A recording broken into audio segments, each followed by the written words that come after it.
Hello friends, my name is Sive. If you are new here, welcome to my channel. This is Stories in Sive.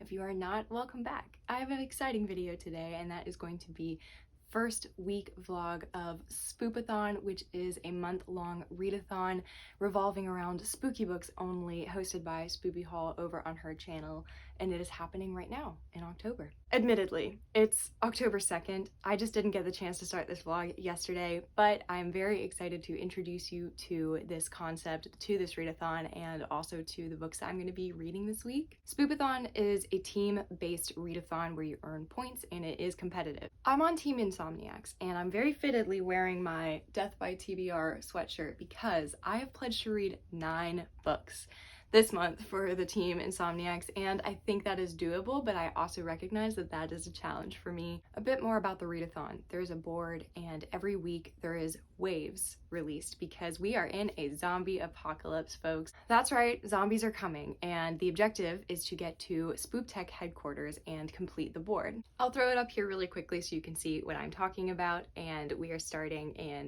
wave 1. Spoopy Hall did not allow us to craft our own TBR because she withheld the prompts for each wave. One wave every week, she will be releasing a set of 10 prompts, and on October 1st, yesterday, she released the first set. The objective is to complete prompts, gather points, and move throughout the board. Each team has its own power that it gets to use, and that is how you kind of chose what team you wanted to be on. The Insomniacs don't have to rest or sleep, and so when we're on the sprint tiles, we can double the points. If you want more information about how the readathon works, you can see the link in the description because I will have her announcement video linked in which she explains it in a lot more detail. But for my purposes, I just want to bring you along on a vlog and show you what I'm reading this week. These are the prompts that were released. As you can see, there are 6 prompts that are in white, and then we have 4 that are different colors.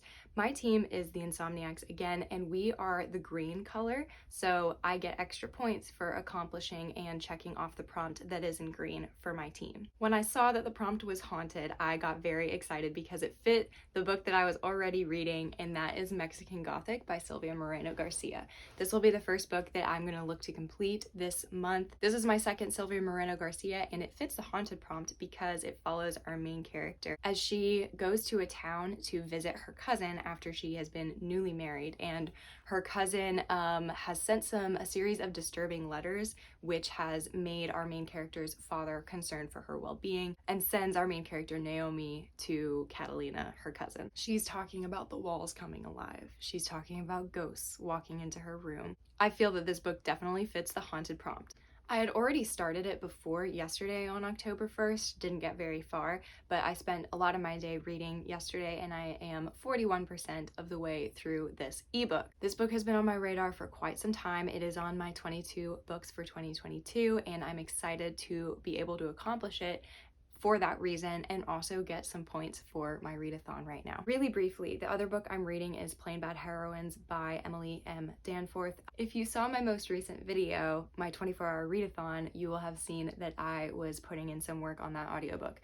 I am so close to being done. I'm 85% of the way through it. I'm not going to count this book towards the readathon. I feel like I read the majority of it in September, and it'd be kind of unfair for me to claim a 640-page book on this readathon. So I'm going to finish that and go into my next audiobook listen, which is going to be The House Across the Lake by Riley Sager, because my library hold came in, and I was originally not interested in reading that book, but then I heard that the ending is very weird and speculative and very Sarah Pinborough-esque, and then that made me excited. That's what I'm reading at the moment. I'm excited to take you along with me this week and track my reading progress for Spoopathon. I'm so happy October is here. I've been looking forward to this readathon since I participated last October in 2021, and I'm just so excited that Spoopy Hall decided to, resurrect it and we get to do it again. I will love you and leave you. Hope you're doing well, and thank you for joining me.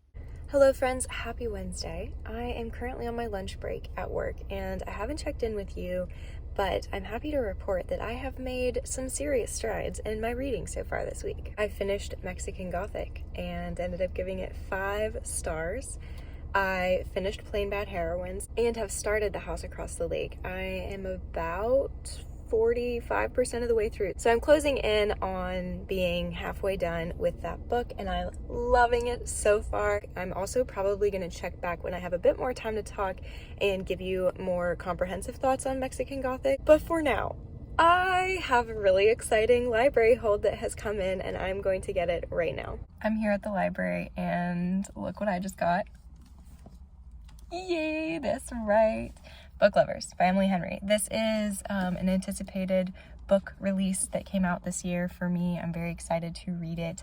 I am going to use this as a 5-star prediction. I'm not totally sure if it will be 5 stars, but I'm using that prompt because this is easily one of the books I am most excited for.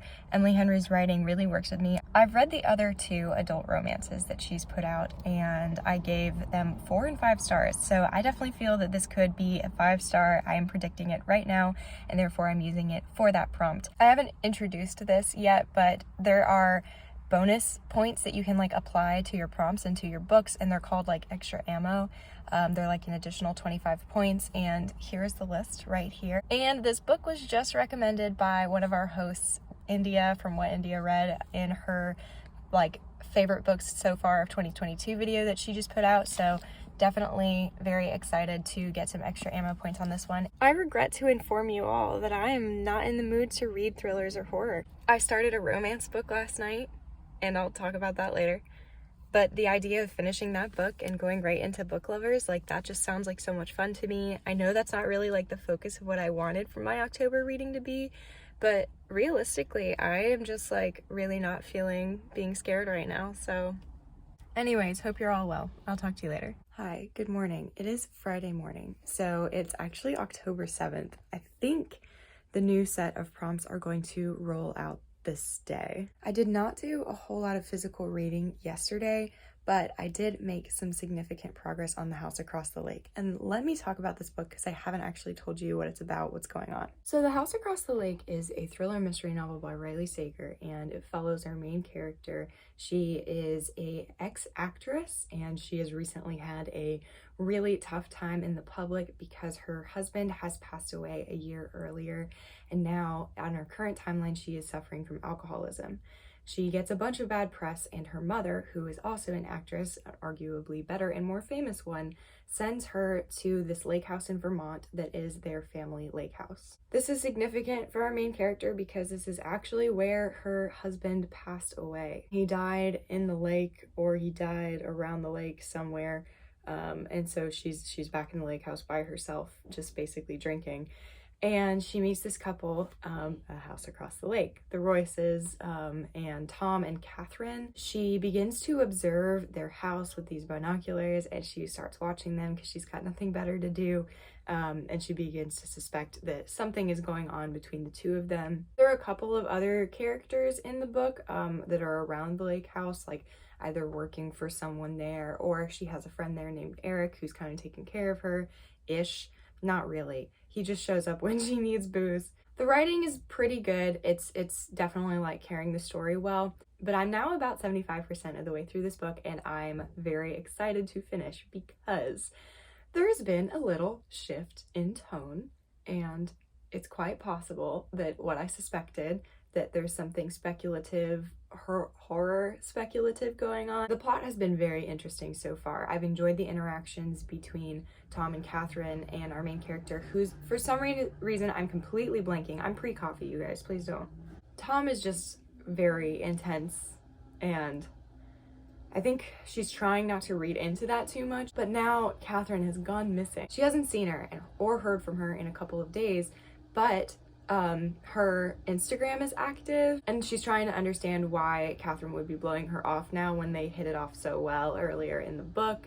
So it's going really well. I'm very impressed with this story. Moving on to some other things. I picked up the Wallflower Wager earlier this week when I was just like really over thrillers and scary things, and I got a little bit of the way through this, and I am gonna keep reading this. Very cute, very fluffy, lighthearted. It's about a main character Penelope, who loves animals, and her new neighbor, Gabriel, who just wants like the property value, so he's doing a bunch of renovation and is going to sell the house that she lives next to, and he wants her to get rid of the animals, and so they enter into an agreement and romance ensues. It's very sweet, super cute so far. I like Tessa Dare a lot. This is going to be my third book that I've read by her.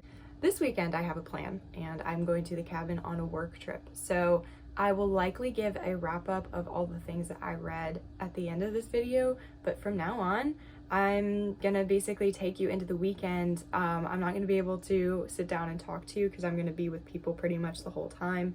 I love you, I hope you're well, and now you can take a look at all this cool footage of me in the mountains. Wait, one more thing before we go to the mountains.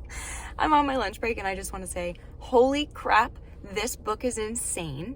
I'm listening to The House Across the Lake right now, and I will be finishing this audiobook before I leave for the mountains. I'm floored, and this might be like one of my favorite thrillers of the year. What? Riley Sager, where did this come from?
Hi friends, I am here to wrap up this vlog. I wanted to let you know my thoughts on Mexican Gothic and my final thoughts on The House Across the Lake.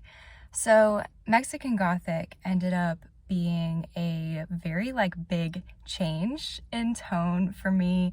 The first half was pretty expected and almost formulaic in, okay, this is a kind of a typical mystery or thriller book. Around the 50% mark, I think I mentioned that the tone really shifted, and it was the type of disorienting and the type of horror that makes you want to go and check that your walls are real. It was very blurry lines of what is real and what is not real.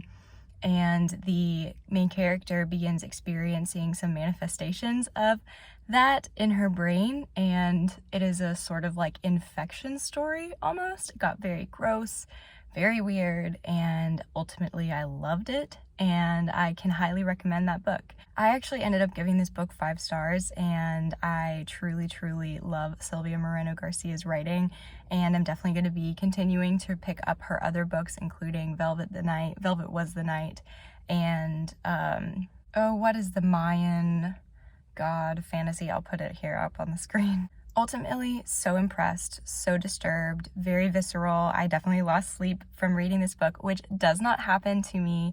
I read a lot of horror and a lot of thriller, and very rarely do I actually get to a point that I'm unable to sleep after reading a book, and that happened to me last week. So anyways, I don't know if I'm like selling this book to you, if I'm like telling you basically don't read it, but I mean, do what you will.